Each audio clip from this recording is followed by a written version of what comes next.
ಈ ಬಗ್ಗೆ ಡೀಟೇಲ್ಸ್ ಪಡಿತಾ ಹೋಗೋಣ. ನಮ್ಮ ರಿಪೋರ್ಟರ್ ಸುರೇಶ್ ಈಗ ನಮ್ಮ ಜೊತೆ ನೇರ ಸಂಪರ್ಕದಲ್ಲಿದ್ದಾರೆ. ಸುರೇಶ್, ವೆರಿ ಇಂಟ್ರೆಸ್ಟಿಂಗ್ ಆದಂತಹ ಬೆಳವಣಿಗೆ ಇವತ್ತಾದದ್ದು. ವೇದಿಕೆಯ ಮೇಲೆ ಸಿಎಂ ಸಿದ್ದರಾಮಯ್ಯನವರು ಇದ್ದಾಗಲೇ ನಿಜಕ್ಕೂ ಸ್ವಾಮೀಜಿ ಇಟ್ಟಂತಹ ಬೇಡಿಕೆ ಏನಿದೆ, ಡಿ.ಕೆ. ಶಿವಕುಮಾರ್ ಅವರು ಸಿಎಂ ಆಗಲಿ ತಾವು ಬಿಟ್ಕೊಡಿ ಅನ್ನುವಂತಹ ಒಂದು ಮನವಿಯನ್ನೇನು ಮಾಡಿದ್ರು, ಬಹಳ ಇಂಟ್ರೆಸ್ಟಿಂಗ್ ಅಂತ ಅನಿಸ್ತಾ ಇದೆ. ಯಾಕಂದ್ರೆ ಡಿ.ಕೆ. ಶಿವಕುಮಾರ್ ಅವರ ಬೆಂಬಲಿಗರು ನುಡಿದಿದ್ರು, ಶಾಸಕರುಗಳು ಅವ್ರ ಪರವಾಗಿ ಡಿ.ಕೆ. ಸಿಎಂ ಆಗಲಿ ಅಂತ ಹೇಳ್ತಾ ಇದ್ರು. ಇದೆಲ್ಲದರ ಬೆನ್ನಲ್ಲೇ ಸ್ವಾಮೀಜಿಗಳಿಂದ ಬೇಡಿಕೆ ಬರ್ತಾ ಇರೋದು ನೋಡ್ತಾ ಹೋದ್ರೆ ಏನ್ ಅನಿಸ್ತಾ ಇದೆ ಈ ಬೆಳವಣಿಗೆ? ಯಾವ ರೀತಿಯ ಸಂಚಲನ ಮೂಡಿಸಬಹುದು ರಾಜಕೀಯ ಲೋಕದಲ್ಲಿ? ಪ್ರತಿಮಾ, ಕಾಂಗ್ರೆಸ್ ರಾಜ್ಯದಲ್ಲಿ ಅಧಿಕಾರಕ್ಕೆ ಬಂದಂತಹ ಸಂದರ್ಭದಲ್ಲೇ ಇಂಥದ್ದೊಂದು ಚರ್ಚೆ ಇತ್ತು. ಅಂದ್ರೆ ಅಧಿಕಾರ ಹಂಚಿಕೆ ಆಗುತ್ತೆ. ಮೊದಲು 1-2 ವರ್ಷಗಳ ಕಾಲ ಸಿದ್ದರಾಮಯ್ಯನವರು ಮುಖ್ಯಮಂತ್ರಿ ಆಗಿರ್ತಾರೆ, ಆಮೇಲೆ ಅವರು ಡಿ.ಕೆ. ಶಿವಕುಮಾರ್ ಅವರಿಗೆ ಹುದ್ದೆಯನ್ನು ಬಿಟ್ಕೊಡ್ತಾರೆ ಅನ್ನುವಂಥ ಚರ್ಚೆಗಳು ಬಹಳ ಹಿಂದೆ, ಅಂದ್ರೆ 1 ವರ್ಷದ ಹಿಂದೆಯೇ ಈ ಒಂದು ಚರ್ಚೆಗಳು ಶುರುವಾಗಿತ್ತು.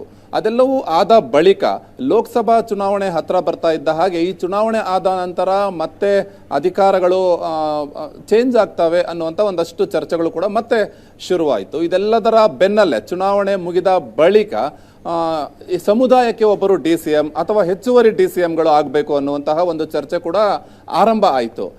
ಇಲ್ಲಿ ಒಂದು ವಿಪರ್ಯಾಸ ಅಂತಂದ್ರೆ ಪ್ರತಿಯೊಂದು ಚರ್ಚೆಗಳು ಕೂಡ ನೇರ ಆಗ್ತಾ ಇರಲಿಲ್ಲ. ಅಂದ್ರೆ ಸಿದ್ದರಾಮಯ್ಯ ಇಲ್ಲದೆ ಇರುವಂಥ ಸಂದರ್ಭದಲ್ಲಿ, ಡಿ.ಕೆ. ಅವರು ಇಲ್ಲದೆ ಇರುವಂಥ ಸಂದರ್ಭಗಳಲ್ಲಿ ಇಂತಹ ಚರ್ಚೆಗಳು ಆರಂಭ ಆಗ್ತಿತ್ತು. ಡಿ.ಕೆ. ಅವರ ಬೆಂಬಲಿಗರು, ಸಿದ್ದರಾಮಯ್ಯ ಅವರ ಬೆಂಬಲಿಗರು ಇಂತಹ ಒಂದು ಮಾತುಗಳನ್ನು ಆಡ್ತಾ ಹೋಗ್ತಾ ಇದ್ರು. ಆದರೆ ಇವತ್ತು ನಡೆದಿದ್ದು ಕೂಡ ನಡೆದಂಥದ್ದು ಬಹಳ ವಿಶೇಷವಾದಂತಹ ಬೆಳವಣಿಗೆ ಅಂತ ಹೇಳ್ಬೋದು.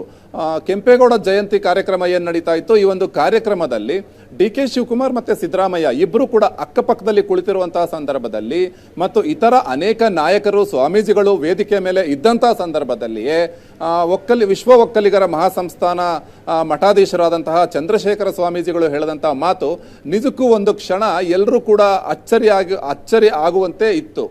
ಇಬ್ಬರ ಸಮ್ಮುಖದಲ್ಲೇ ಅವರೊಂದು ಮಾತನ್ನ ಹೇಳ್ತಾರೆ, ಡಿ.ಕೆ. ಶಿವಕುಮಾರ್ ಅವರು ಮುಖ್ಯಮಂತ್ರಿ ಆಗಲಿ, ಇಲ್ಲಿಯ ತನಕ ಅನೇಕ ಜನ ಮುಖ್ಯಮಂತ್ರಿ ಹುದ್ದೆಯನ್ನ ಅನುಭವಿಸಿದ್ದಾರೆ, ಸಿದ್ದರಾಮಯ್ಯನವರು ಮನಸ್ಸು ಮಾಡಿದ್ರೆ ಇದು ಸಾಧ್ಯ ಇದೆ, ಡಿ.ಕೆ. ಶಿವಕುಮಾರ್ ಅವ್ರಿಗೂ ಕೂಡ ಒಂದು ಅವಕಾಶ ಸಿಗಲಿ ಅನ್ನುವಂಥ ಒಂದು ಮಾತನ್ನ ಹೇಳ್ತಾರೆ.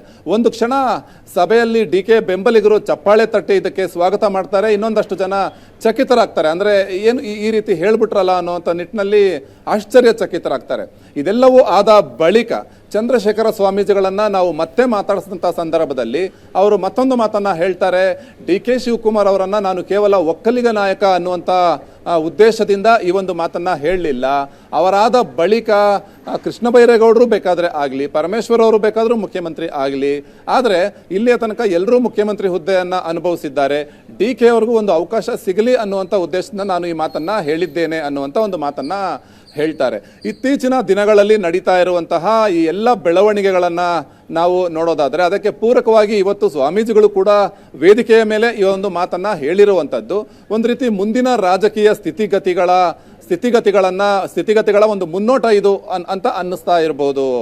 ಪ್ರತಿಮಾ, thank you so much Suresh ತಮ್ಮೆಲ್ಲ ಮಾಹಿತಿಗೆ.